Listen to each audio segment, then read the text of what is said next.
अपना मुख्य बिंदु है गुप्त साम्राज्य। अभी हमने पढ़ा था मौर्य साम्राज्य। मौर्य साम्राज्य के बाद अपनी स्थिति आती है गुप्त साम्राज्य के ऊपर। तो गुप्त साम्राज्य की जो उदय हुआ था भारत में 30वीं शताब्दी के आसपास माना, ये हमें पक्की जानकारी मिलती है। वायु पुराण, विष्णु पुराण और भागवत पुराण है, उन पुराणों में गुप्त साम्राज्य के बारे में उल्लेख किया गया है।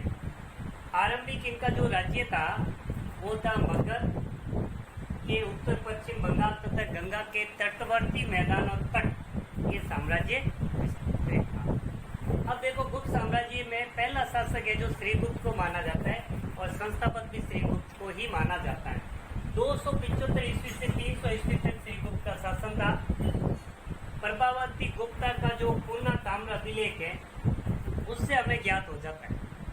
उसमें स्पष्ट बताया कि श्रीगुप्त को आदिराज के रूप में उल्लेख किया है और गुप्त वंश का पहला शासक भी माना। श्रीगुप्ता जिसने सबसे पहले महाराज की उपाधि धारण की और श्रीगुप्त को गुप्त साम्राज्य का संस्थापक भी माना जाता है। श्रीगुप्त के बाद शासन किया था घटोत्कच। देखो, श्रीगुप्त का उत्तराधिकारी श्रीगुप्त ने स्वयं ने घटोत्कच को अपना उत्तराधिकारी घोषित किया। 300 ईस्वी से लेकर 319 ईस्वी तक घटोत्कच ने शासन किया था। ये श्रीगुप्त का उत्तराधिकारी था। और रिद्धपुर ताम्र अभिलेख है, उस लेख में पहली बार इनका उल्लेख हुआ है और घटोत्कच को पहला शासक बताया रिद्धपुर में, जबकि पुन्ना के ताम्र अभिलेख में श्रीगुप्त को बताया और रिद्धपुर के ताम्र अभिलेख में प्रथम शासक है जो घटोत्कच को बताया। घटोत्कच ने अपना उत्तराधिकारी है चंद्रगुप्त प्रथम को नियुक्त किया था। चंद्रगुप्त प्रथम का जो शासन 319 ईस्वी से लेकर 335 ईस्वी तक माना जाता था।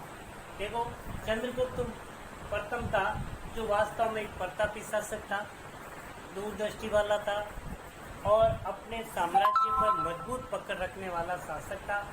इसने लिच्छवी कुल, उस समय लिच्छवी राजवंश था जो मजबूत राजवंश था भारत में, उस कुल की कन्या से विवाह करके गुप्त साम्राज्य की प्रसिद्धि को और अधिक बढ़ाया और अधिक बढ़ाने के बाद उसने एक उपाधि धारण की थी, वो थी महाराजाधिराज। महाराजाधिराज की उपाधि धारण की और गुप्त साम्राज्य को और अधिक प्रसिद्धि पर लेके गए और इस प्रसिद्धि के कारण उन्होंने एक नया संवत अपने नाम से चलाया। 319 में गुप्त संवत कहलाता है और वास्तविक संस्थापक है जो चंद्रगुप्त को ही माना जाता है। चंद्रगुप्त प्रथम है जिसको गुप्त साम्राज्य का वास्तविक संस्थापक माना जाता है। चंद्रगुप्त के बाद में शासक बना था समुद्रगुप्त, जिसके बारे में हम कल अध्ययन करेंगे। आज अपने इनमें कुछ प्रश्न बन रहे हैं, जैसे गुप्त साम्राज्य की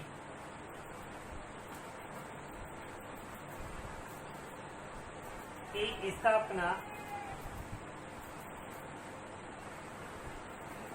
किसने की?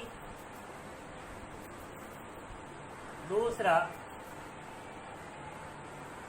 गुप्त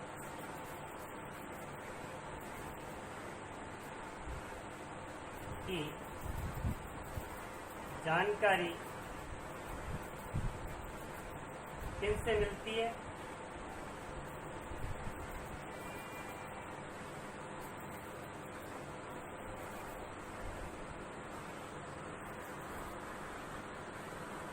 और तीसरा है